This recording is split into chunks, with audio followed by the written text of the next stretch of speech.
please stay muted while you, if you are not speaking. Mark and I may or may not figure out how to do that from our command post, but for the rest of you, please do that. And we're going to start, I think, right in. Oh, Ellen, you have to call the roll for the committee members. Yes, I do know Trustee Kane and Trustee Ames will not be joining us. Trustee Donnelly. Here. Trustee Irwin. Here. Trustee Gardner. Here. Trustee Cates. Here. Trustee Riley. Here. We're all set. Okay, thank you. And welcome to everyone who's not a member, both from the system and from here on. And with that, I'm going to turn it over to Peter, you and your team, and ask you to sort of generate the discussion that you're looking to have with us. Terrific. Well, thank you all very much. And of course, a pleasure to see you all this afternoon, as always. So there are a couple of important topics that we wanted to continue to dialogue about today. And so we've been talking for some time about the effort to establish a fact base that can inform a shared understanding of the environmental realities that the system is operating within. And that's important, of course, not just to this group, but really to each of the campuses and their respective communities. And so we'll talk a little bit about some of the data that is taking shape in the data book, and that will cover things as diverse as enrollment and demography to student success, as well as other areas related to economic development and research activity, overall financial performance, and more broadly, market trends. So we'll spend about 30 minutes on that topic. And then we want to take the opportunity to drill down a bit more on themes related to enrollment strategies. And to that end, on the Huron side, we have invited a couple of our colleagues to join this conversation, Rob Bilby and Steve Hahn, who can introduce themselves a bit later.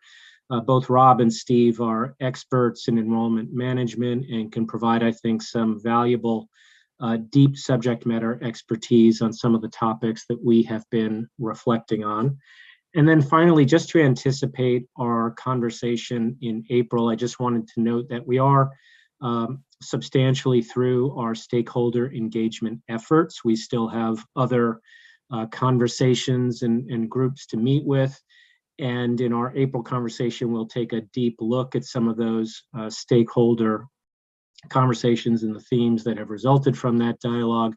But we do have a preliminary summary of emerging themes in the appendix to today's deck. And so that can give you a little bit of a foreshadow of what some of the topics we'll be discussing next time. And so with that as a brief intro, Brenna and Kate, why don't I turn it over to you and we can dive in on the data book.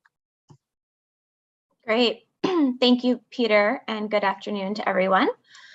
I will be leading us through this first topic where, as Peter mentioned, we'd love to revisit the guiding principles that we discussed with you last time, at which point those were actually being referred to as key messages.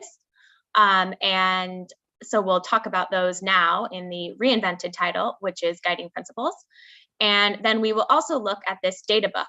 And last time that was called information resources. So it's also gone through a branding change to more accurately represent, and I think be a little bit more of a concise term that will resonate with the broader stakeholder community. And so we took a look at this in some form last time, right? But we wanted to just share what our communication strategy is, what we're proposing for the strategic planning process, right? And so what we talked about last time is that effective communication, in our view, consists of both formal and informal interactions. And so in those formal interactions, we have actually been working with the system and with the presidents to come up with a cadence of communications that we think would be useful for the chancellor to spearhead, and then for each of the presidents to follow up on their individual campuses. The informal interactions that are a part of the communication strategy can be embedded in existing meetings, in small interactions, informal interactions that happen on a day-to-day basis. And that is where we think the guiding principles will be very useful. And so at one point, right, we were calling them key messages because we actually do think that these guiding principles can be thought of in a way as messages that can be embedded into these informal interactions. So we will take a look at those in just a second. And then the third part of the communication strategy is this data book. So we've talked in our previous meetings of the importance of grounding the conversations about the future in a fact-based fashion. And so we put together a data book that is now in a more comprehensive form, and we'll take a look at that and would love to hear your feedback. So first on the guiding principles, we discussed this with you all during our February meeting, and we incorporated feedback that you gave to us during that meeting. We also have had the chance to talk through these guiding principles in an intentional way with both the President's Group and our strategic planning working group. So these 9 principles is where we've sort of landed from our initial conversation with you, the President's meeting, and the strategic planning working group. And our intention is actually to begin to finalize these as we're going into the Chancellor Spring campus visits. And our first one is actually next Wednesday, the 30th, at the Maine School of Law. So to the extent possible, it would be really great to finalize these this week. So would love to pause here and get your reactions on anything that is missing or any last changes that are going to be really important to make to these. And I will feel free to jump in, or I can also call on anyone who has their hand up.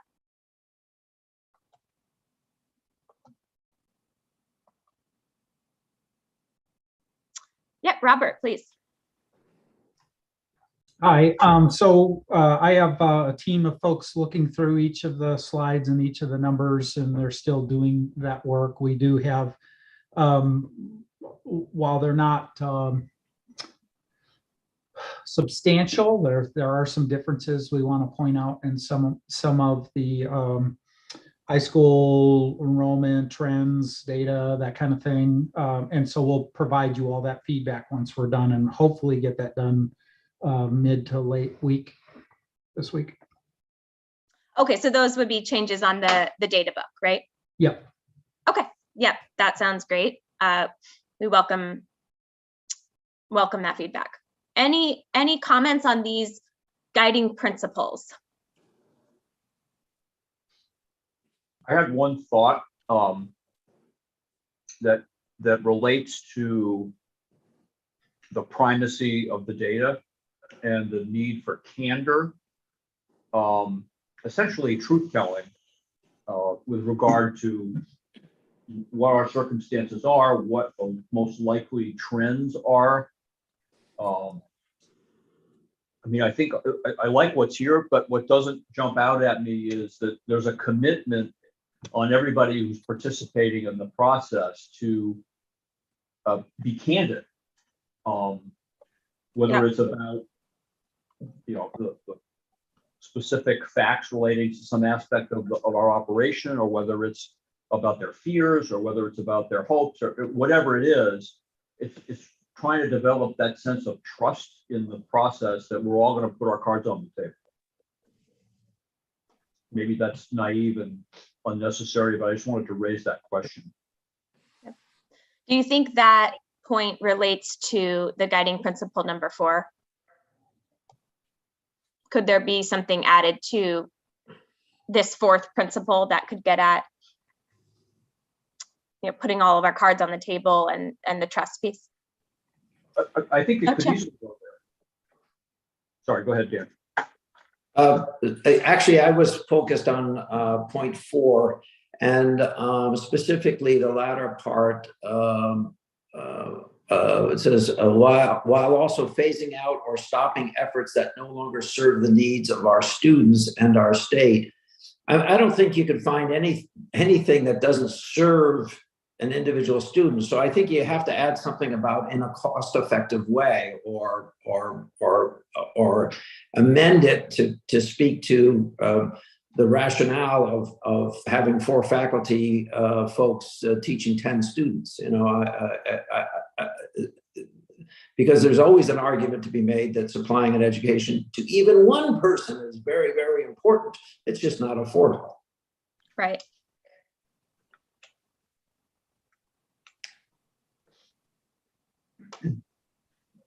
My thought about that, to follow up, is to say, maybe you put where it says be bold and willing to make tough decisions, something like based on objective data, something like that. Mm-hmm.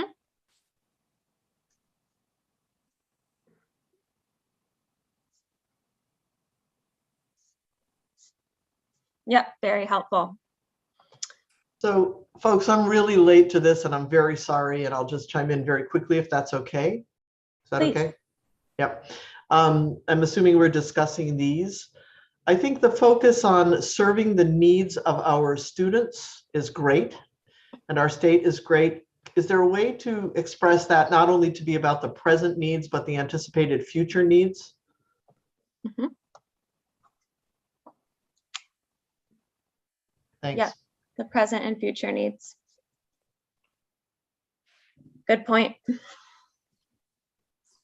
I have 1 or 2 other points if and when my turn comes up again. Please, Chancellor. Yes, we'd love to hear those. Okay, on number 7, addressing aging facilities and infrastructure through a lens of efficiency, modernization, and accessibility. I think you also have to make some sort of reference to history or designated status or something like that. Otherwise, you're going to get a whole bunch of people riled up for nothing.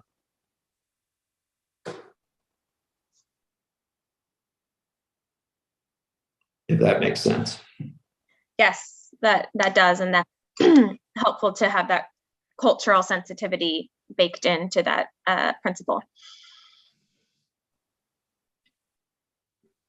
And you said you had 1 more? Yeah, I think that would cover it. That would cover it. If you can just address that, you know, we have legal responsibilities around historic structures and the like. So we may have to save a building that we wouldn't otherwise save, but for the fact that it's designated X, Y, or Z. Right.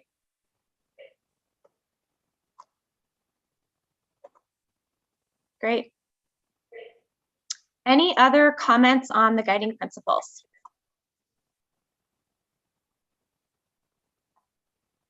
You know, I'm going to throw one last one in. So number 9, you drop down to foster a culture of innovation and collaboration.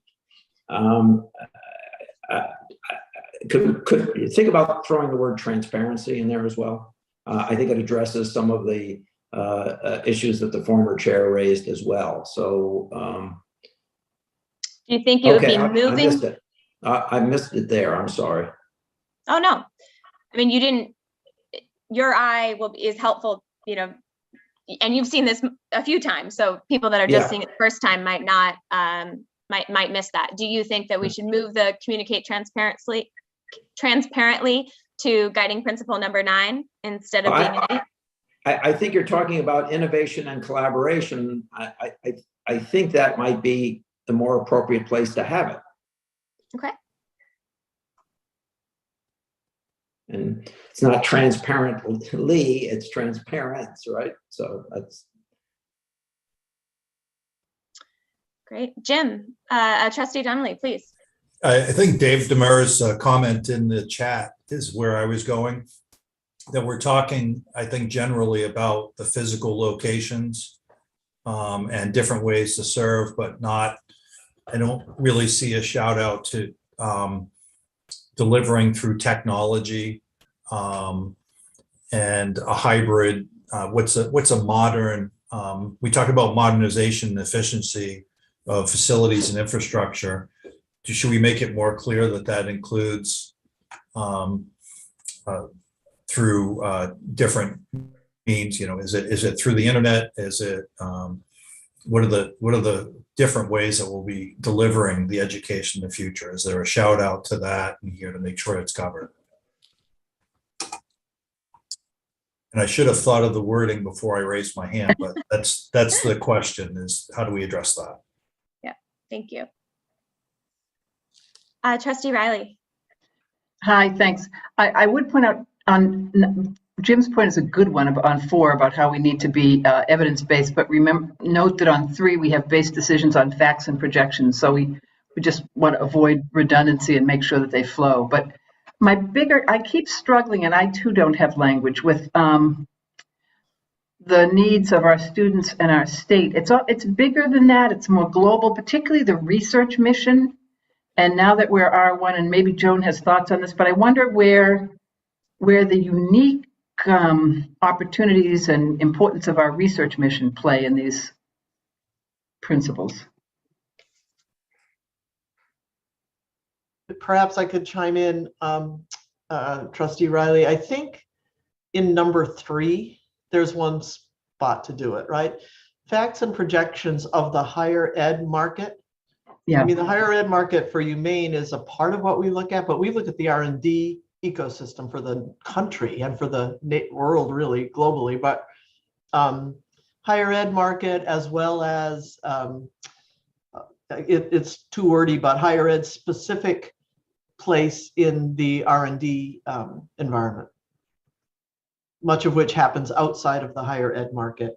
And similarly, I think in number 7, and maybe it builds on David's point, but it's about technology, and I could imagine here again at UMaine us being efficient, modern, and accessible, and still not being at all ready to take on the research work that we actually do, right? Because it's not just about being modern, it's about being future oriented. It's about having being able to prototype and so forth in ways that aren't about the present and may not be as efficient as we'd like for us to be. So I don't know how we incorporate there through a lens of efficiency, modernization, accessibility, and the needs of research and development, perhaps, or something like that.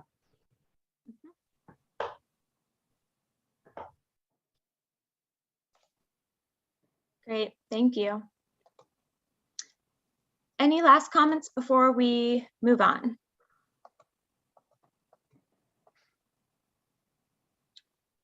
Okay, great. And if you have any other thoughts this week as we're finalizing, we welcome any feedback via email. So the next topic that's part of this communication strategy that we'd love to spend some time on is the updated version of the data book. So in our February meeting, we showed, we shared with you all a preliminary version. And this data book now is around 40 slides and includes both an internal analysis and a section on higher education market trends and a few case studies of other systems. So sort of an external analysis. And Jim, Irwin, Trustee Irwin, you sent some very helpful feedback yesterday on some of the items that stood out to you. So we'd love to hear any other thoughts during this meeting of any other comments or feedback that stood out to you in terms of any items that were missing and any other items that you know that stood out as needing a change or needing some attention. Yes, Trustee Riley, please. Hey, thanks. I think it's terrific, and it's exactly the kind of level setting that we need. Mine are more questions within what you have here. On the budget issues, it strikes me that one measure would be to compare state appropriations to the system as a % of state budget over time, because I think without that comparative, it's kind of a data point without context. And then I wondered at one point, Is there any data? There's always the concern when we focus on out-of-state students and attracting them. I think there may remain some concerns legislatively, particularly about what's our role and should we be recruiting so many out-of-state students, which of course we need for our demographics in the state. But is there any data about how many out-of-state students stay in the state in which they were educated? I recall there something like that. And if that exists, it seems to me it would be useful in the data book, that it's an investment in the state to bring these out-of-state folks in. And then I just had a question about the case studies. SUNY, University of California, and University of Wisconsin don't feel a lot like our system. And I'm not sure why those were chosen, or if we could add to that maybe a New England-based system. And as we get into it, understanding how those systems are structured would be useful before we talk comparatively. Yep. Yes, we can surely add to those case studies. In terms of the recommendation for a New England-based system, is there one system or a couple in particular that you feel would be a more helpful case study? Maybe UMass, but I don't know enough about the structure. And they're well endowed, but compared to us. And there's somebody on the call who would know more about the University of Connecticut system. And we do know that the system office is undergoing a parallel study in which they are looking at public systems across the country and coming up with some identifying some peers. And that effort, I think, is going to be going through the spring. So at some point we'll kind of cross these two efforts, but for the purpose of getting this data book out there, in somewhat of a similar timing to our campus visits. That's fine. Yeah. Just as an aside, I would say that Connecticut is not a good choice. UConn is one university with several locations, and the other system is the 4 regional universities and the community college. So they're quite different than our alignment. Yeah. If I thought I could have gotten UConn into the system, I would have, but I couldn't, so I didn't. Trustee Demers. Oh, I'm not a trustee. I'm the Chief Information Officer. I'm sorry, David. Maybe someday. One thing that I see as a gap under economic development and research, the university is playing a role in helping the state develop a broader, increasing access to broadband internet through the Maine Connectivity Authority, as well as the Connect Maine Authority. So that's going to be a key driver of economic development in the state, and also might dovetail nicely with what you have listed as access and affordability trends on the higher education side. But I think I would think you'd want to have something in there that keeps track of where we are investing in broadband deployment across the state and what markets and industries will benefit from that additional access through those efforts in Maine.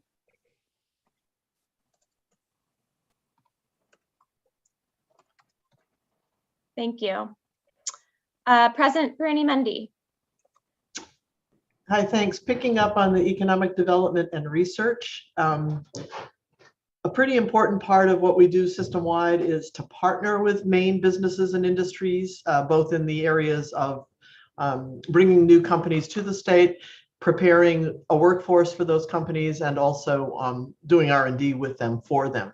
So I don't know if there's an indicator you could add that has to do with the number and nature of partnerships that we have with Maine companies or companies who employ people in Maine. And also, typically, we would talk about research expenditures, not funding. It's just another variable to add. It's what the federal government tracks. And also, finally, something about startups, spin-offs, patents, licensing, that there's a lot of activity there. I'm happy to talk offline about indicators that we're already collecting here at UMaine that might be of interest. I don't know. They may not apply widely, but would be worth watching. Great, thank you. Brenna, Yes, please. Roger here. I had a couple of thoughts. One is, we talk about enrollment and demographics. It might be helpful to have some data there as well about what's been happening with the community colleges over the last period of time as well, because that's part of the higher education picture in the state of Maine. More kids might be going to community colleges, less kids might be going to community colleges, but it would be helpful to see that. And then my only other thought was under higher education market trends and system benchmarking, and you do mention it, digital transformation for teaching and learning trends. I wonder if there might be a category specifically about the changing of the landscape during the pandemic. Mm-hmm. One of the things we need to be thinking about is how might things look differently because of our pandemic experience, and we might want to highlight how things have changed for the last couple of years as we begin that discussion. Great, thank you. Trustee Gardner, yep. Yes, hi, Brent, thank you. I think we talked about this at the last meeting, and it looks like some of the components are coming together so we could do it, but that is a ROI for the investment that student makes. And I think it's important to understand how we are performing in terms of the cost and the time it takes for a student to get a degree, and then as they go into their profession, are they making good decisions in their education, and also what is the return for that investment, which is a major topic across the country with a lot of students in colleges and faculties right now. So I think the components are starting to show up here in the data book, and ultimately we could maybe understand what it means internally, but also somehow benchmark how we're doing against our peers. Yep, and the Georgetown Center for Workforce and Economic Development, I believe is the name, just came out with a really nice database that compares institutions in terms of student ROI. So that would be a source that we could very easily add, amongst others. That is very helpful. Trustee Donnelly, please. Thank you. I was in similar line to what some of the predecessors to ROI, student success. So what's the graduation rate and how many students are graduating in the 4 years, if that's our objective? Might be good in enrollment demographics or in financials. But measuring ourselves against our goals for getting people through in 4 years. Mm-hmm.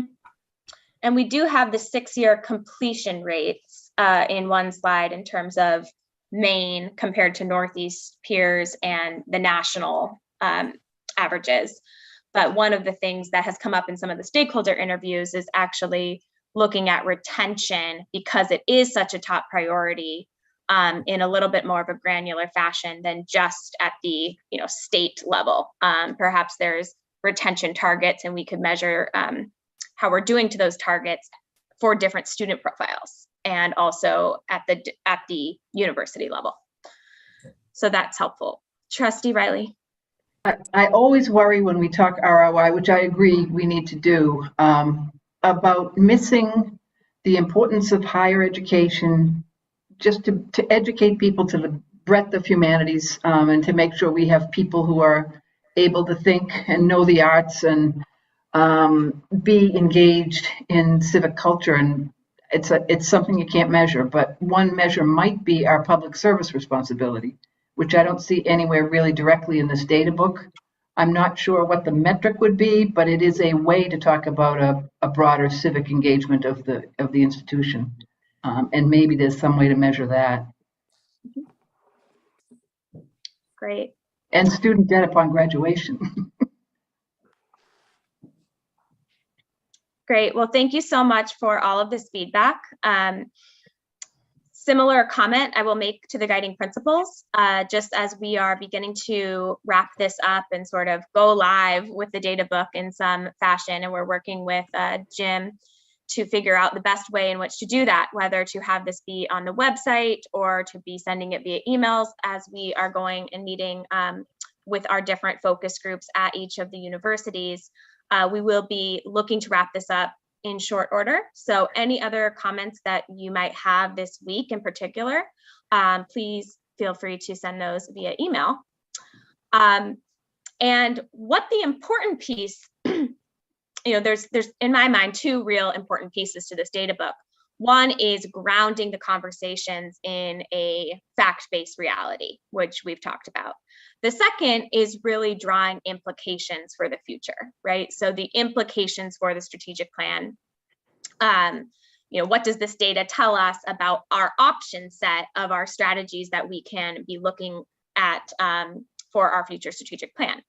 So that's actually what we've attempted to do here in these categories. So this is the framework of the data book. You might see these little light blue squares on the upper left on each page of the data book to indicate the topic that we are speaking about in each slide. And then we are beginning to put the implications together, right? And so each slide has a box at the bottom of the slide that has the implication. And what we are going to do for the next topic of this meeting is drill down into the enrollment focused implications. So some of the on this slide contain the enrollment, and they show up in the exact same form on the slide that we'll look at together that is part of our second topic.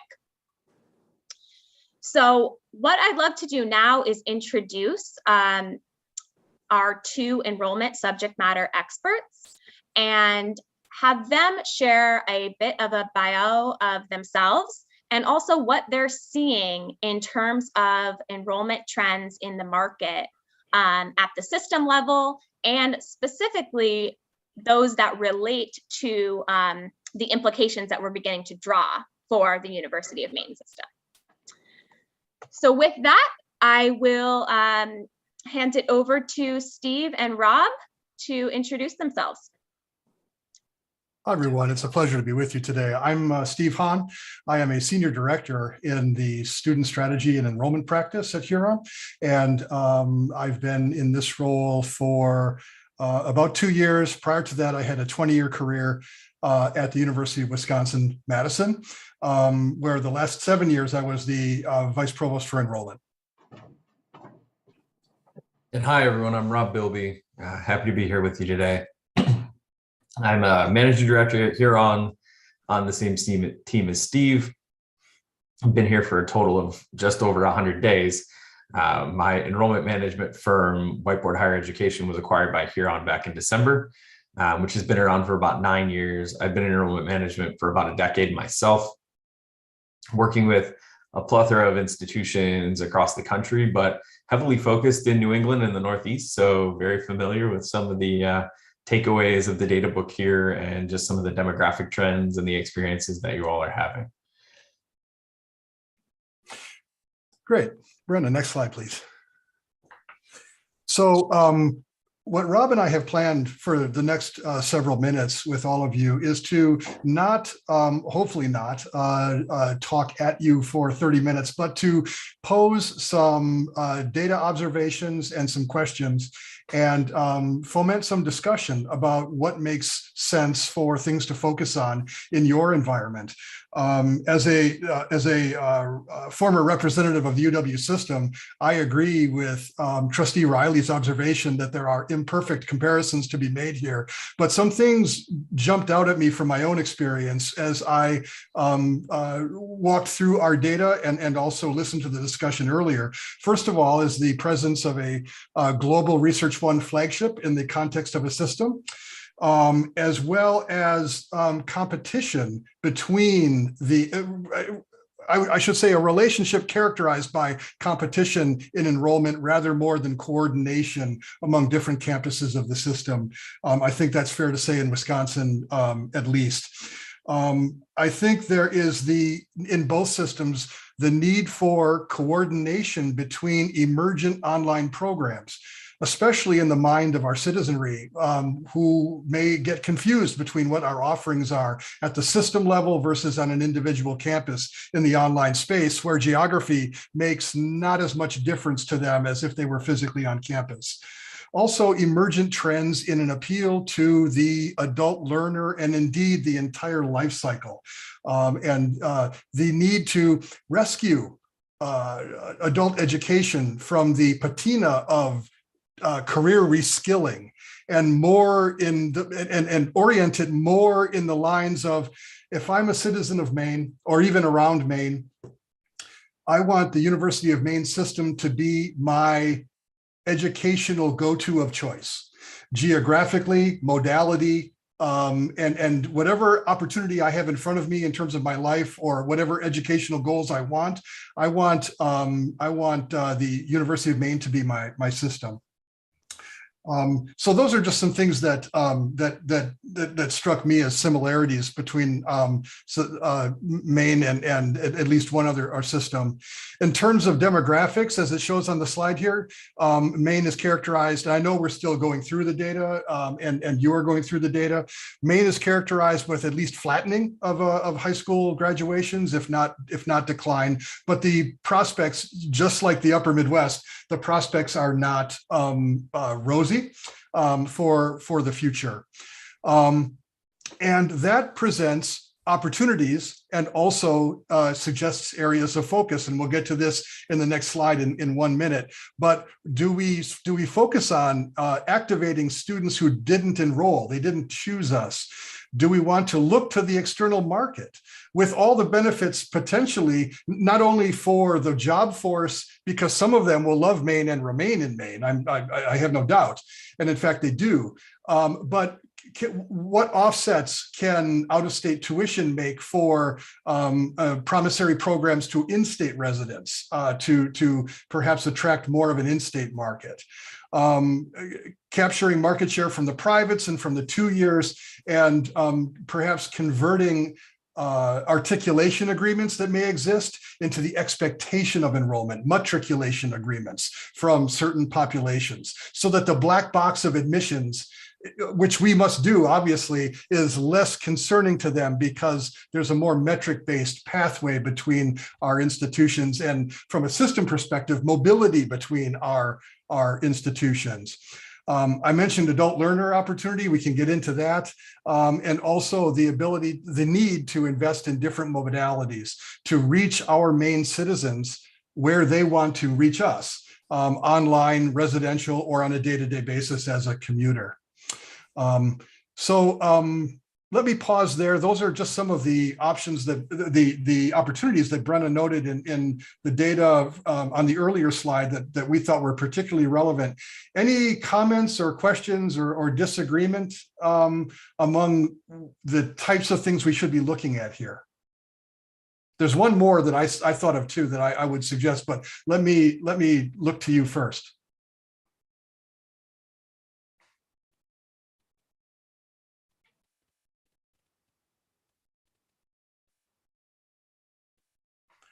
Yep, Trustee Riley. I would, just a minor point based on some of the things that Jim Irwin was sharing earlier, I would be cautious about leaping to the conclusion that commuters are not campus-based, that they may be, movable to, I think they are campus-based. It's a reflection of our residence halls, the age of our residence halls, and the choice that many have to live off campus. So I think we just have to make sure we delineate that a little bit better. Thank you. Yes, excellent point.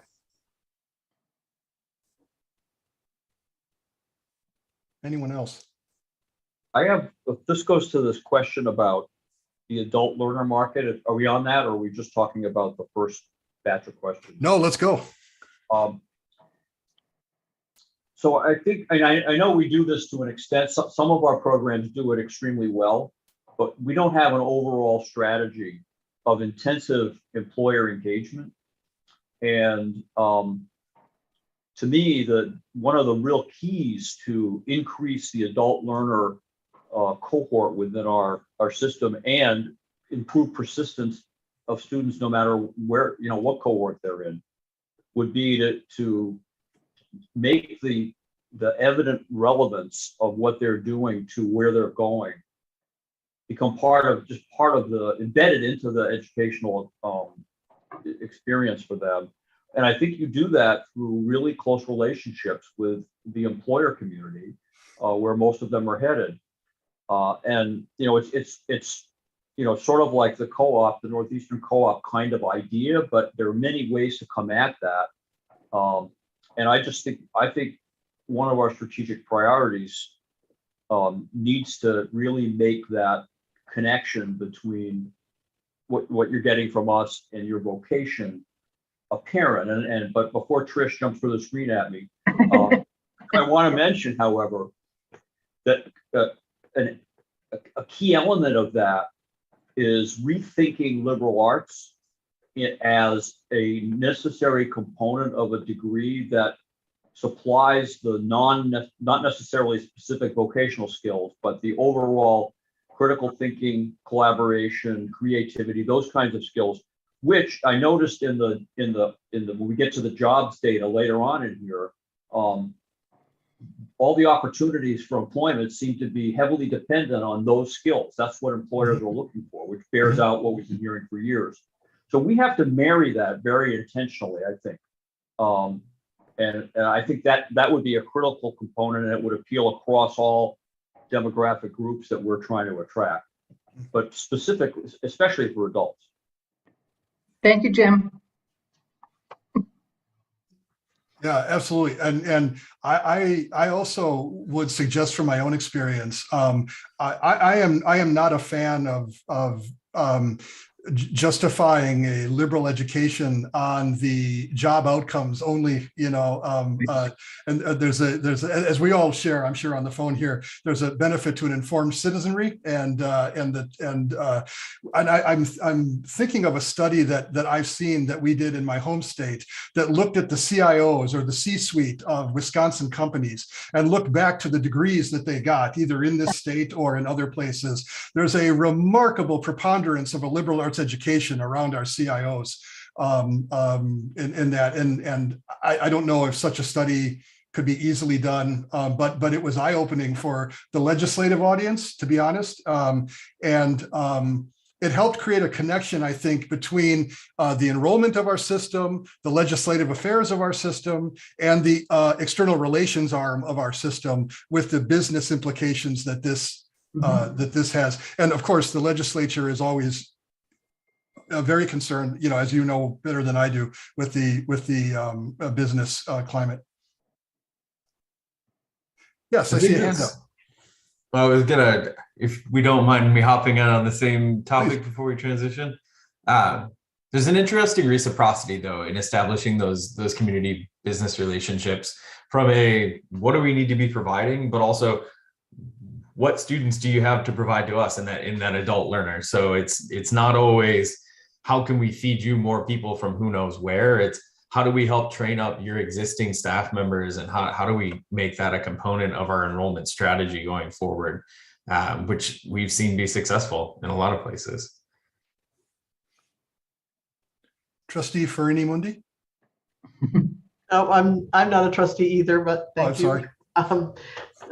So I think I agree with Trustee Irwin that we definitely don't have a coherent strategy for employer engagement, but I don't think that means we aren't doing quite a lot of it across several of our campuses. And so maybe it's a matter of capturing what we are doing and building it into something more coherent. We have a number of projects, including state funding that's coming in the next few months, that is all about talent development, connections to the private sector.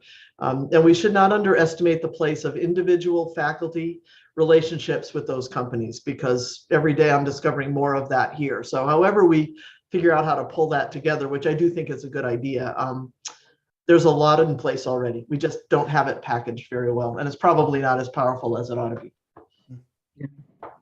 Thank you. Rob, do you want to take us forward? Sure. So Brenna, can you proceed to the next slide? So here we've kind of posed questions to kick us off in some of this thinking, but we'll treat these as a baseline, and if you have questions that stem from these questions, we'll kind of branch off in that way. But as most institutions in the Northeast and New England in particular, and I'm from the Midwest, are having the same conversations over here, are talking about high school graduation numbers projected to decline significantly in the coming years. Which other sources of enrollment should we be evaluating? And as we're thinking system-wide, this may vary institution by institution, campus by campus.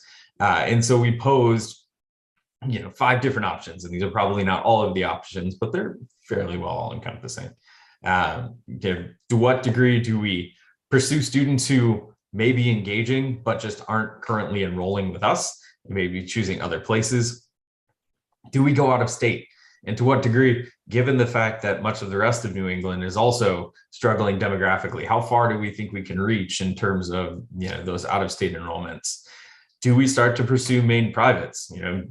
What value proposition benefits do we have? Obviously, there are often cost benefits, and how do we make those arguments, whether those are proximate campuses to some of ours or not?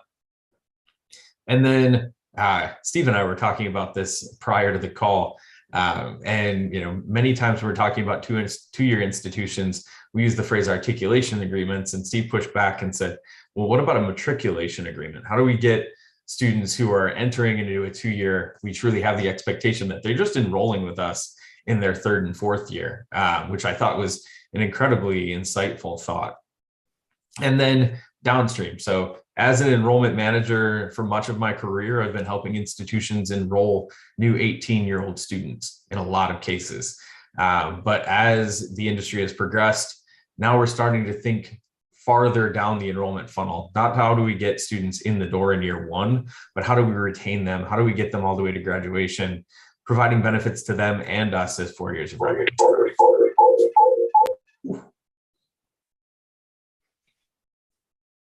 Mark, I think you were jumping in there, but then we had a huge echo.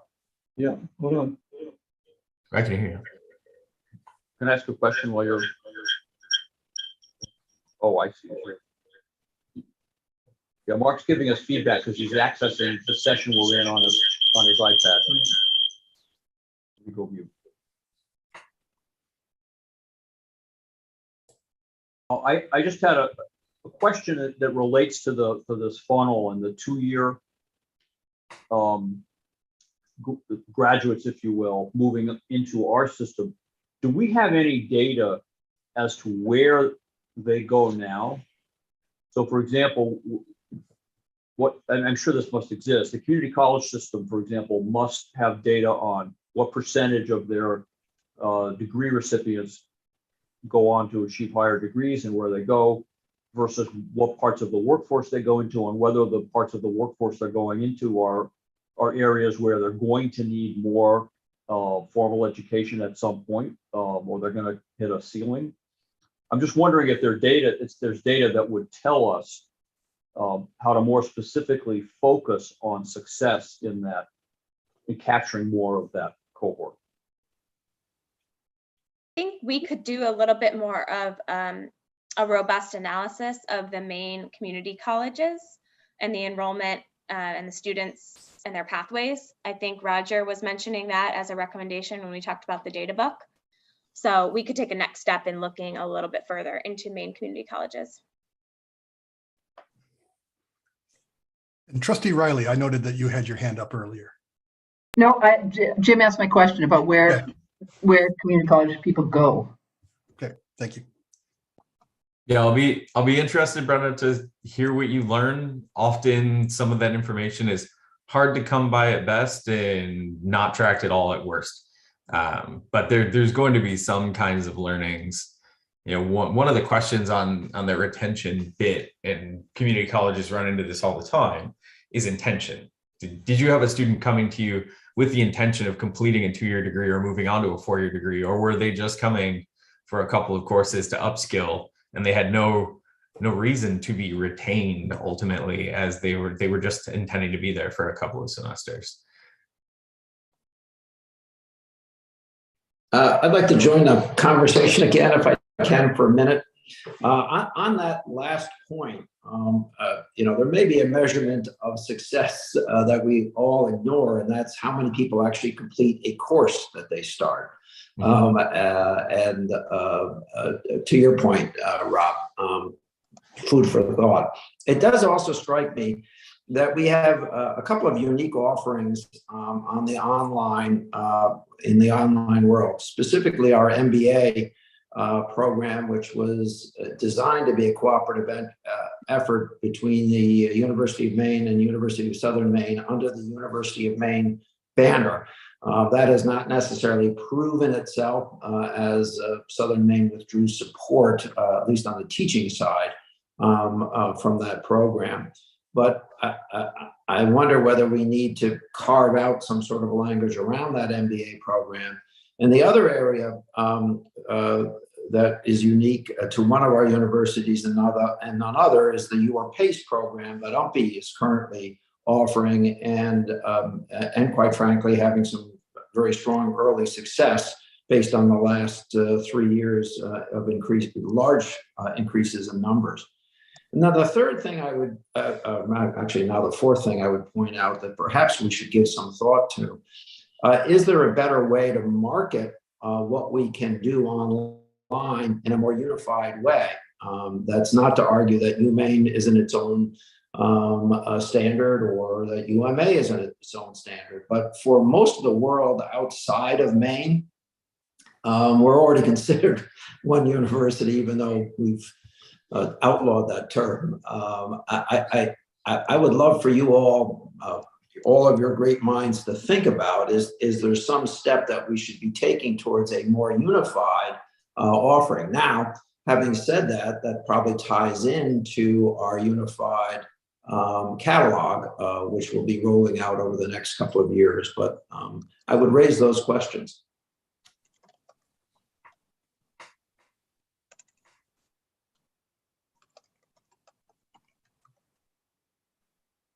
Other thoughts on diversifying enrollment strategy, how we might want to prioritize this in an overall strategic plan? Yeah, I had one thought, Rob.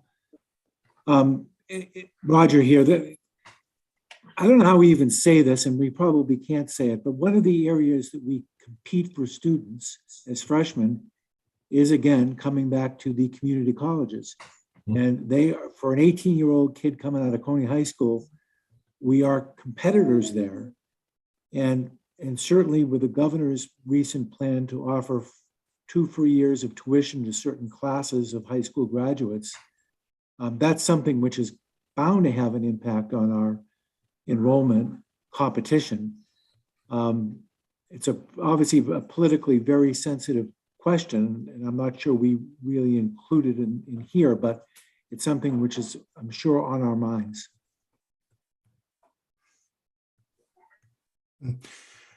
Yeah, I think all around the country there's community college systems which generally do, if not better, certainly more attempts at dual enrollment or,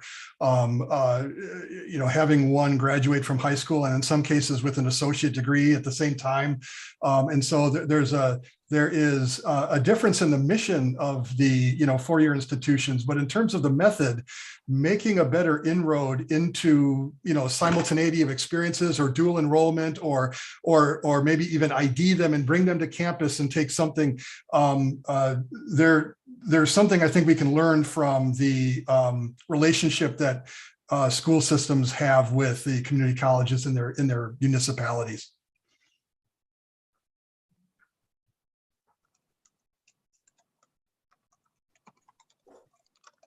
I also, if I could, I also think that one other thing to look at is that we all might have some pretty powerfully identified articulation agreements that make the journey from a community college or let's say community college into our institutions look apparent to us.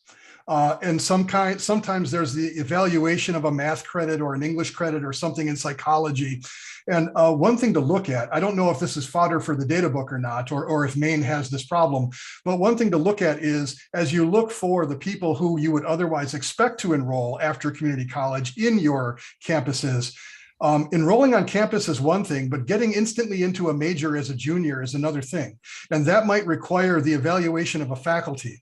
And so how well are your faculty in math and in English aligned over system expectations for that? We examined some things in my state where it looked on paper to us, of course, the higher education professionals, it looked on paper to us like this was a perfectly smooth transition. But in the operation of it, we found a math department or an evaluation team that was not maybe accepting of the standards as originally conceived 10 years ago or more. And so students were running afoul of the ability to get directly into their major as a junior. So they opted for options which brought that into fruition, and they weren't at our institution. So I think following that type of academic pathway is important too in the data.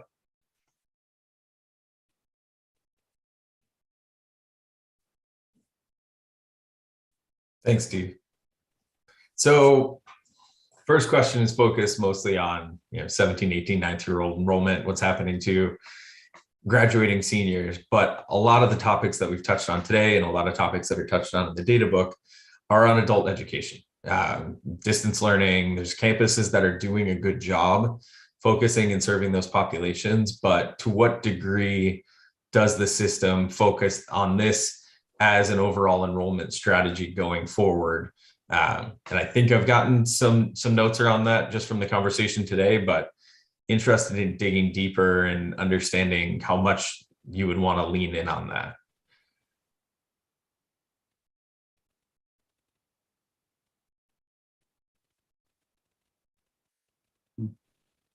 Well, I'll start by saying I hope we lean in a lot on that. Because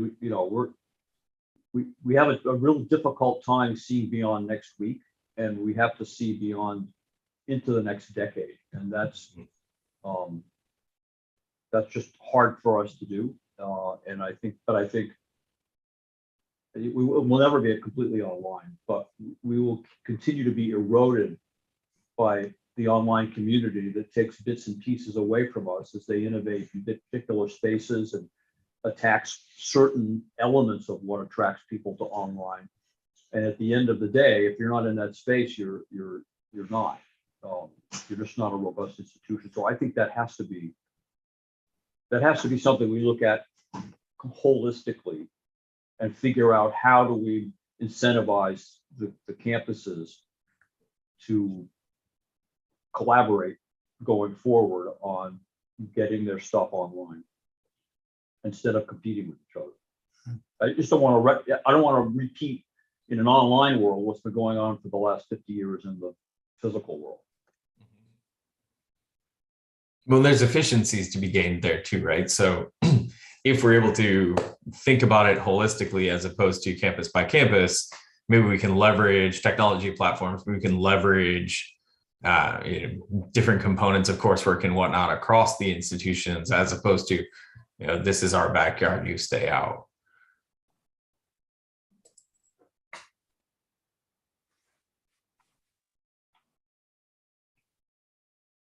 And Steve, I'm just going to lean on all of the things that Steve suggested earlier when I was talking to him. The perspective of lifelong learning and distance learning, sort of the community service nature of this kind of education. So not thinking of all people coming to your campus as entering as a freshman and exiting as a senior, but expanding that perspective as how do people engage with you as their touch point for education throughout their lifetime in the state of Maine. So being the dual enrollment location for students, whether that's in person or online, and then giving them the opportunity to enter as a freshman or as a transfer out of a community college, and then thinking of you as upscaling downstream, not necessarily just for a point in time employment change, but for all things where they would need to expand on their education and continue learning, wanting to come back to you. instead of thinking of as enrollment as a couple of points in time in someone's life, really maintaining that engagement over an extended period of time and always being present when they're thinking about, some skills expansion. Thanks, Rob. And I just stopped sharing my screen because we realized we're just right at time and know we have to move to the executive session. We did pose one question for that executive session, and also we can continue this conversation that we're having around enrollment in the executive session as well. But we'll turn it back to you, Ellen and Jim. Before we do that, Trish, you have your hand up. Do you want to make a comment? Well, I hate to delay us. I guess I have some concern about what feels like homogenization. We have some campuses that right now, I totally agree with everything we said about adult learners, but does every campus need to focus heavily on distance learning, or should we look at the strengths of UMA and some of the other campuses?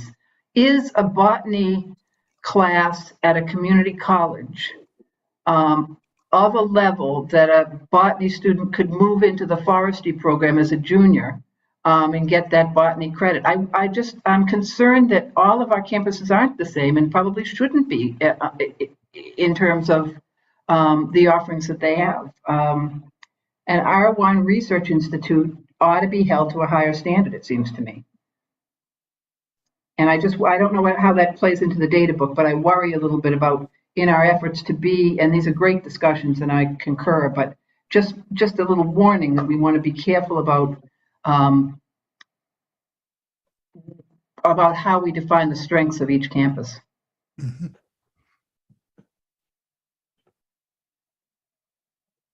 Okay, well, with that, I think we are ready to go into executive session. So I will call for a motion for the Board of Trustees to go into the Board of Trustees Committee to go into executive session under the provisions of 1 MRSA Section 4056A to discuss evaluation of personnel and consideration and discussion of appointments, employment, and duties, and 1 MRSA Section 4056C discuss the condition, acquisition, or disposition of real property or economic development. If premature disclosure of the information would prejudice the competitive or bargaining position of the University of Maine system.